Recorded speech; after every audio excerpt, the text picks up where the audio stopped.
I just choose whatever I think is going to work best and whatever I think I can handle. Maybe not logistically, because I'm probably getting myself in too deep as I usually do if you saw my garden video.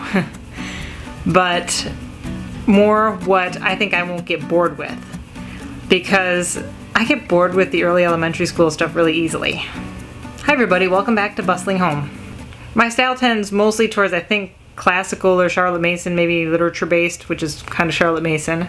If you're returning to my channel, you know that I have 5-year-old twins who will soon be 6, 4.5-year-old twins, and 2-year-old twins who will turn 3 later this year. Without further ado, let's jump into language arts first. I started my kids pretty early on a reading curriculum because they could do it, and they didn't mind doing it. I think that reading is the basis for all other learning, and so far that's proving to be true. That my oldest kids are reading very well, and they can teach themselves a lot just from what they read. They come and tell me stuff that I've never heard of. The reading curriculum that I've been using with them is probably overkill, but as a new homeschooler, I really needed some hand-holding, and All About Reading does it great. This year, we will be starting with level 1 for my middles and level 3 for my bigs. My bigs are really going through level 3 fast. So I don't think that's going to last very long, and I'm not sure if I'm going to get level 4 yet because All About Reading is kind of an expensive curriculum.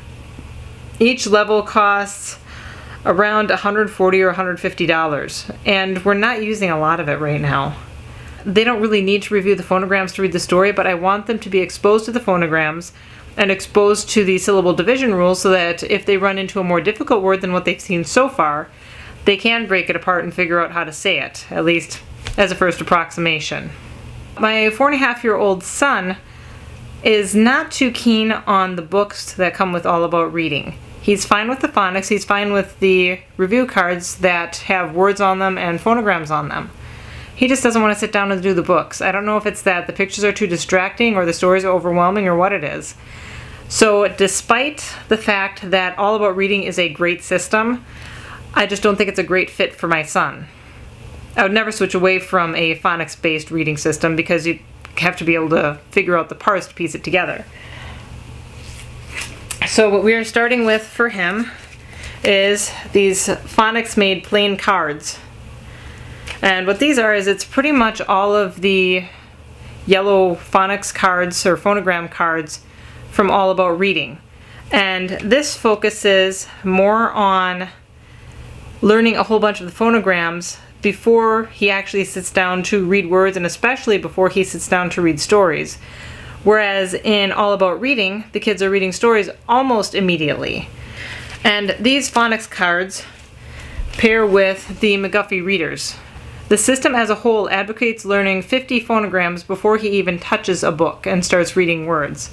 And in the guidebook, it says that once he gets to reading the actual words and the stories, he should be able to read them fairly smoothly the first time through. He should have enough phonics practice that he can do that he's not struggling to remember the phonograms and struggling to blend them together, which the blending really isn't a problem for him. It's just recognizing it quickly enough to make a word out of it. This book, the ABCs and all the tricks, is not really part of the reading system, but it's an excellent reference for phonics-based reading. Obviously, I'm a little bit more inclined to do more of the prep work now than I was when I first started, because I'm much more comfortable with what I'm doing. That's what happens after a year and a half or so of homeschooling. Alongside reading, we're going to start doing a very little bit of basic grammar work. I'm a little bit undecided as to how I'm going to approach it this year. I have 2 options. One of them is this Harvey's Elementary Grammar and Composition. And this book is not actually supposed to start until probably mid-elementary school, but it has some really useful ways to explain the basic parts of speech, like nouns and verbs. And I think my kids can handle that at this point. And they can handle some basic sentence structure. One of the great ideas I found in here is to print out a strip of a sentence and then cut up the different pieces of it and give the kids the group of words as kind of a puzzle that they have to rearrange it to make it a coherent sentence. So that way, their sentence writing is not dependent on them coming up with the content and is not dependent on their handwriting ability. Because my kids are not quite 6 years old yet. So they're pretty young for this stuff. They have the ability to understand it, they just are missing some of the fine motor skills that they need to practice it. So I think that's a really good idea, and there's a few other things in this book that I find really useful. I thought initially I would use first language lessons, but I don't really like the memory work in it. I don't see the point in memorizing a poem just to memorize the poem. If we're going to memorize something, I want it to be music. My kids really like Christmas carols. So we're probably going to go through things like God Rest Ye Merry Gentlemen and memorize the words for it, but also I'm going to try to get them to match the notes so they can actually sing the song. And I have a whole list of songs that I want to work through with them. So that will be memorization work, and it'll also be singing and music. The big benefit of this book is, again, it's really open and go. I don't even think I'd have to prepare anything to do this lesson with them. As part of our morning time, but still kind of related to the language arts thing, I broke down and got Sing a Song of Seasons. This is kind of becoming the go-to book for homeschools, I think, as far as a poetry read aloud. And at first, I didn't think I was going to jump on the bandwagon because I don't really like poetry. And the book at, what, $28 or something for the book didn't seem like it was that good of a deal, because I imagined it being this thin little thing with a few poems in it that I really didn't understand the point of them existing. But it's not. It's not thin. I mean, this is a really good chunk of a book. It's probably a good inch of pages in there. And the poems are much easier to pull apart. In general, they are very good examples of a very brief way of describing a scene or describing a series of events. It's nice to be able to parse the poems and actually pull some meaning out of them. Moving on to the next core subject that we've actually already been doing some of, I had been using Singapore math because that sounded, based on reviews, like it would be a really good introduction to number sense. But I don't like the gimmicks that are used to convey how to look at numbers. I don't like number bonds. I don't think they're necessary. I don't think tens frames are necessary, at least not to the extent that Singapore uses them. They are great tools if you need them, but they don't need to be incorporated into the lessons to the extent that they are in Singapore, at least in my opinion. So I'm again going back to something much simpler. Back to the 1800s with Ray's Arithmetic. This one is the actual textbook. Look at that thing. That's for 2 years. 2 years of math in this dinky little book. This one's a little bit thicker. It's the teacher guide that is for kindergarten through 8th grade math. And this is actually really useful because it gives me an idea of how to implement the math in the book.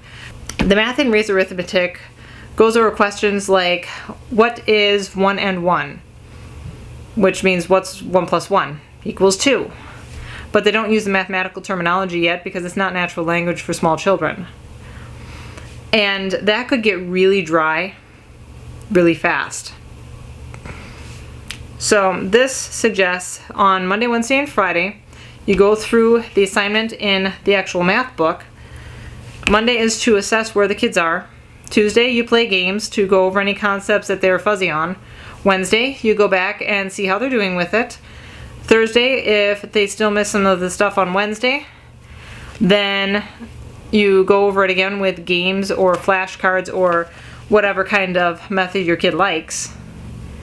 And then Friday, you do one last review of the lesson. So it's one lesson per week, maybe 2 lessons per week. And it's very straightforward, and it incorporates surprisingly a lot of games. I did not expect that for a mid-1800s math curriculum. So we can do things like play some Swamp, or we can play card games, or anything that we can come up with that the kids actually like. And I find that well, it should be probably obvious at my kids' age. I find that they like doing games much better than they like doing workbooks and schoolwork. So that probably should have been obvious to me. If the kids catch on to whatever math subject we're working on by Wednesday and they understand everything really well, then Thursday and Friday I can use for maybe review of prior topics or math topics that are outside the book, because this just covers things like addition, subtraction, multiplication, and division. It doesn't cover shapes, doesn't cover money, doesn't cover time, which my kids can already, well, my big kids, I should say, can already read a clock down to the minute. They don't really need that much practice with time. I just ask them from a different room, hey, what's the time? Go read the clock. And they go read the clock, look at the time, and read it to me. And I hear them counting out 5, 10, 15, 20, 1, 2, 3. It's 5:23. And they're right. We started with money recently also, and they're catching on to that really quickly too.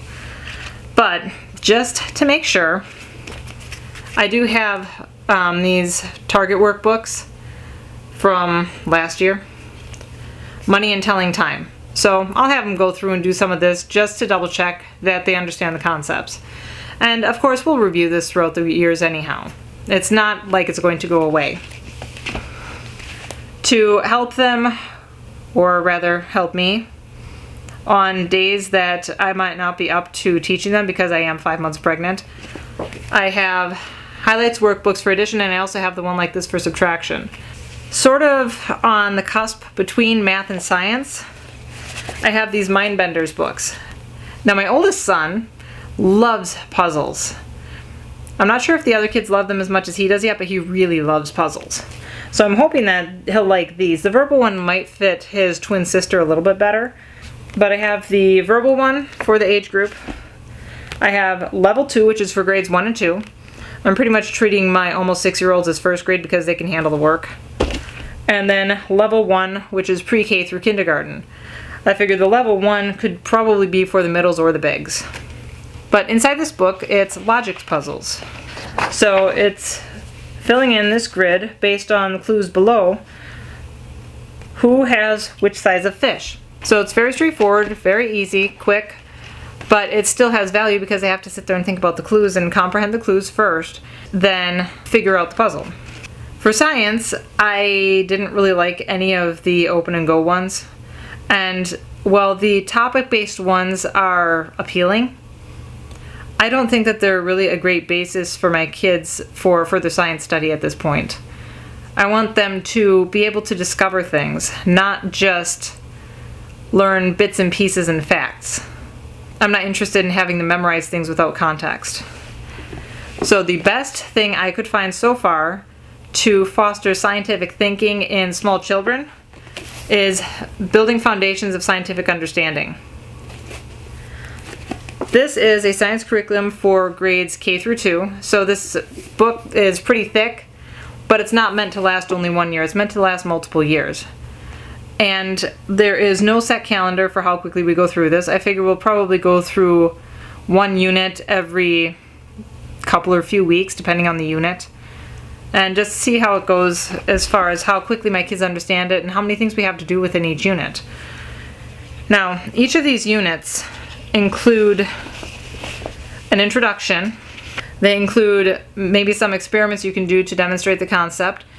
They include ideas on how to find these concepts in day-to-day life. Like the first unit is on classification and categorization. Go to the grocery store. Everything's categorized in the aisles, right? There's the produce section, there's the bread aisle, there's the frozen aisles, there's the dairy area, there's the egg area. Everything is categorized. Or you go to the library, everything is categorized. It's really easy to find examples of this stuff if you're just looking, and it will be much more concrete, I think, for my kids to understand science if they see it all around them. At the end of each unit, it also suggests some picture books or reading books to go along with the unit. So I can go to the library and rent these books and kind of bring in a little bit of the Charlotte Mason literature-based aspect of it. Now this science curriculum is going to take a little bit more preparation than one of the open and go boxed science curriculums, but I think given my science background it won't be too arduous, and the fact that we are not going to really push hard to get through the units in here. For music, we're going to try Hoffman Academy. We tried Music for Little Mozarts last year, and I just don't think it's going to work for our case. There are so many books, and some of those books I would have to have a copy for each kid. So if I'm doing this with either 2 or 4 kids at a time, it's too much. I don't need to accumulate that many books. So we're going to try Hoffman Academy and see how it goes. No guarantee we'll stick with it, no guarantee it's going to work. It might be complete chaos and I give up. In addition to piano, I want to work on singing with the kids, as I had mentioned earlier when I was talking about grammar. I don't see the point of memorizing a poem for the sake of memorizing it, but I do see the point of memorizing songs, because my kids really do love to sing. And we watch some music videos every night. So they're actually trying to sing these songs. It's just, you know, when you listen to a song and you're singing with it and you're not quite sure what the actual words are, but you make a sound that's similar to what they're singing. My kids are doing that. So they're not quite getting the words right and they're not quite getting the notes right. My goal is to get them to sing a few songs really correctly. Like almost getting the notes right and saying all of the words right, because I know they can do that, they just haven't been exposed to the words properly. For history, we're not going to do a chronological history curriculum because my kids are really not old enough to understand the concept of time well enough to understand what that means. We're going to focus on geography, which that will also include some historical stories about the geographical areas. Our primary curriculum for geography is going to be our 50 states from Knotgrass. And this takes about a week to go through each state. I think that'll probably work out okay. We might bleed over by a day or two sometimes just because I'm adding in extra things. The workbook that goes with this Knotgrass set is a little bit too high level for my kids. I don't think that they can do the writing and the drawing that the workbook expects. So I purchased a different set of worksheets that are a little bit simpler, and I'll show you an example right up here so you can see what it looks like. I think that was off of Teachers Pay Teachers or Classroom something or other. I'll put a link in the description below along with all of the books that I'm using for this. But we will be using the lesson review. I'm not going to have them write it again because their fine motor skills just aren't up to it. We'll just go over it orally to see how much they remember and review it. Hope they remember more once we review it. And we'll use the answer key and literature guide because having a brain dead mom sometimes, answer keys are good. And we will try doing the literature suggestions that come with Knotgrass. I'm not sure how my kids will like the read alouds because they're chapter books that they have one chapter book for each region, I believe. I've also compiled a list of picture books for each state. So I want to have probably 1 or 2 picture books at least for each state that I read to them. In addition to all of the literature-based stuff, I want to incorporate a little bit more fun for them. As I said, my oldest son really loves puzzles, especially mazes. This book includes a maze for each state. And on the page with the maze, it includes a bunch of facts about the state too. So they can do the maze on those pages, they can color the pictures, and it'll be a quick little fun thing for them to do. In addition to worksheets and books, we're gonna eat, because I love food. This is Eat Your Way Through the USA, and this book has, for each state, a handful of recipes that you could probably use to make a full meal. So for each of the states, I'll look up the recipes and choose the ones that we want to cook for that week. Not only will the cooking help with our geography curriculum, but it's also measurement, it's following instructions, it's reading, and it helps with my meal planning. That's one meal a week that I don't have to figure out because the book tells me. If we need to take a break from Knotgrass or if we just want to take it easy for a day, I still have Evan Moore Beginning Geography from last year. It mostly goes through aspects of geography like landforms and continents, and it's more bulk geography rather than specific places. As an adjunct to some of the picture book read alouds with Knotgrass, I already had 5 in a row. So if I have a book that fits one of the locations that we're studying and is in 5 in a row, I'll take a look at the literature listings, probably only the literature listings, in 5 in a row, because that way we can introduce ideas like story structure. We're going to try doing German probably once, maybe twice a week. For that, I'm not purchasing a specific curriculum, but I'm going to try this curriculum that is free from the Goethe Institute. It's Deutsch mit Felix und Franzi. And I have some experience speaking German. My husband speaks it fluently. So we decided that German would be a good start for a foreign language. This comes with a complete curriculum guide, and there are videos online. It looks like the lessons are pretty brief, although I haven't tried it yet, so we'll see how it goes. It'll be something easy and cheap to try.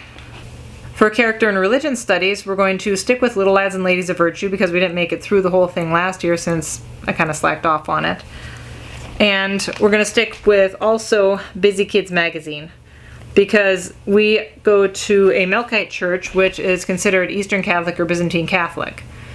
This is a perfect fit for that. And it's also a really good fit for me as a teacher because they put out a lesson plan every month to go with the magazine. So it tells me exactly what I need to do, gives me the pages, and lays it all out for me. There are coloring pages, there are songs, it's a whole bunch of different stuff. And just in case you think I'm neglecting my little guys, nope, I have stuff for them too. They're only 2 years old, they'll turn 3 in November, but I think they're ready to start at least practicing with letters. Because it'll be things like Wiki Stix, where they get the little wax-covered strings that they can put on here, and they can maybe match the letters, or they can just stick them on the board however they want to. It's fun while we talk about letters.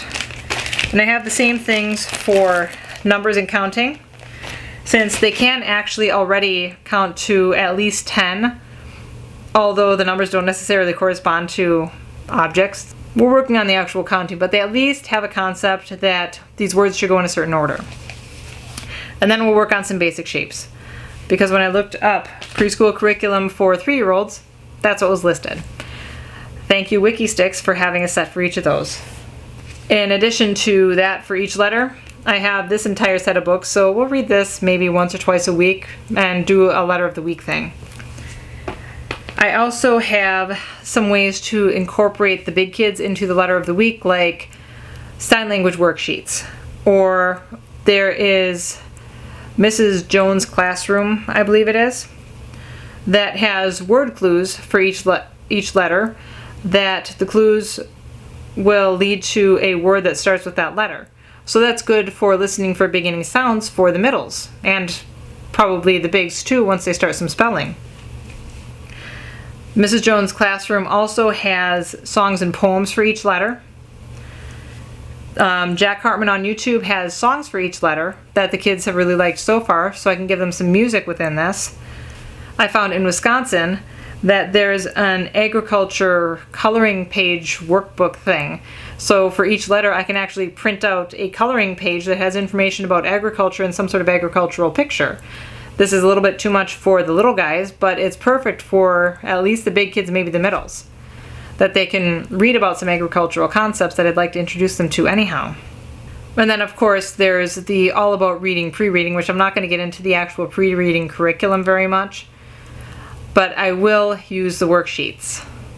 As part of our morning time, I'm going to try to incorporate some more calendar time because my middles don't quite understand the concepts of yesterday or tomorrow or last night or yesterday morning. They don't quite use the right terms for that yet.